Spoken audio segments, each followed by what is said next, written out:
ildə Rüstəm Məmmədov elə bu həmin burada vurulan bəndin səbəbkarı, təşkilatçısı olub. Ay qardaş, sən bu bəndi o vaxtı vurubsan, mənim şahidliyimlə. Mən o vaxtı ekologiyada işləyirdim. Sən indi nətər olursan gəlib bu bəndi yarırsan? Rüşvət. Azərbaycanın aldığı rüşvətə görə. İndi hörmətli prezidentimizin 2022-ci ildə belə bir qərarı olub. İndi mən onun tarixini tam dəqiq deyəmirəm. Deməli, mövcud su mənbələrindən səmərəli istifadə edilsin. Çünki su qıtdır. Əsl həqiqətdə su qıtdır. Kürün özündə su yoxdur. Əşi, bu su həyatı baxımından mənim ailəmə, uşaqlarıma, heyvanıma, məni kimi neçə minlərlə insanlara lazımdır. Adamın Allahı olar, Rüstəm, sənin Allahın yoxdur. Sən nətər insansan? Niyə bu xalqa zəlil eləyibsən sən? Nə istəyirsən bu xalqdan? Biz də bu qeyri-hökumət təşkilatının əməkdaşlarımız, rəhbərimiz verdiyi mətləb Əzimov Mehman və mən Paşazadə Emin Qəzənfəroğlu.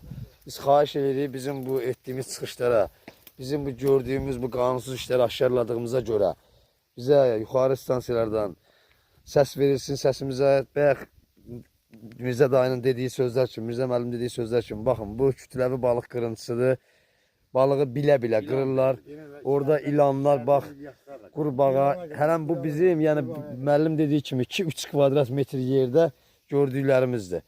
Bu günləri mən girəcəm Mahmud Çalanın içində çəkilişlər eləyəcəm. Mahmud Çalanın içində dəhşət, faciə, göz görəcək, kütləvi şəkildə qarı, balığın, qurbağanın, ilanların, quşlar bu dəqiqə sudan qidalanır, suda qida yoxdur. Vəziyyət çox pisdir. Yuxarı stansiyalardan xahiş edirik. Bununla bağlı təcil sürətdə bu məsələyə bir ölçü verilsin.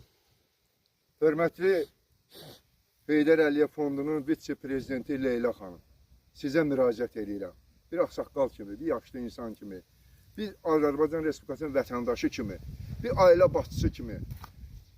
Deməli, bu su, deməli, Muğan kanalı ilə gedirdi, Mahmud Çalı ovçuluq təsərrüfatı, Zəvvarı, Qırmızıkənd ovçuluq təsərrüfatını qidalandırırdı. Biz fermerlərdə onun kənarında heyvanlarımızı suvarırdıq, dolanırdıq.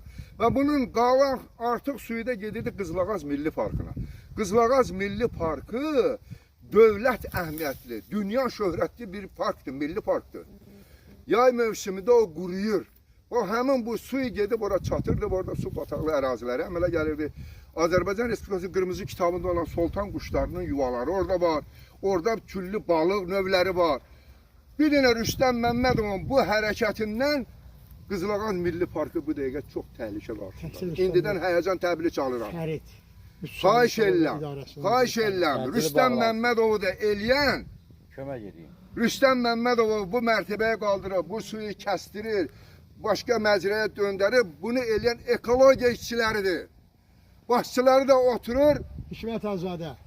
Oturur Ekologiya Nazirliyində. Utanın yerə girin, eləmin belə şeyləri. Kimlərsə qisas almaq istəyirlər, Rüstəmi verirlər qabağa. Kimisə şərləmək istəyirlər, Rüstəmi verirlər qabağa.